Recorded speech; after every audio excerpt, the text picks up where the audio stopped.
conflict in the Middle East has intensified following Israeli airstrikes that reportedly rendered the main airport in Yemen's capital, Sana'a, inoperable. The site is under the control of the Houthi group, which is backed by Iran.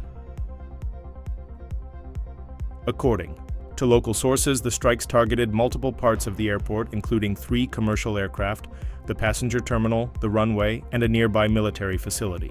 Houthi officials claim the airport has been completely destroyed and confirmed that at least 3 people were killed. This military action follows an incident on Sunday when a projectile launched by the Houthis landed near Israel's Ben Gurion airport, prompting a temporary shutdown. 6 people were injured in that incident.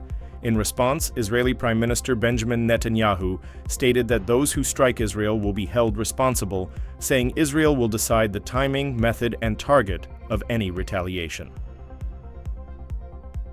The Israeli military initiated its response on Monday by striking Yemen's Red Sea port city of Hodeidah, a critical hub for food and aid shipments.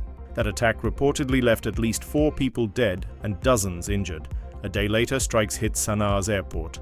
Military sources in Israel said the airport was being used by the Houthis to move weapons and personnel. Other targets reportedly included power infrastructure and an industrial facility north of the capital. Houthi political leader Mohammed Ali al-Houthi condemned the airstrikes and warned of a coming response.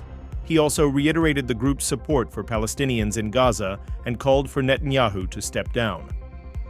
In a separate and surprising development, former U.S. President Donald Trump announced that American forces would no longer engage the Houthis, claiming the group had agreed to stop hostilities. Standing beside Canadian Prime Minister Mark Carney, Trump said the Houthis had given up the fight. Following his statement, the foreign minister of Oman shared that a ceasefire agreement had been reached between the Houthis and the U.S., aiming to prevent further attacks and protect international shipping routes. Meanwhile, the Houthis have threatened to enforce a full air blockade on Israel, vowing to target airports if Israeli military operations in Gaza continue. This marks the latest in a series of missile and drone strikes between both sides. That brings us to the end of this edition. Thank you for joining us. Stay informed, and we'll see you next time.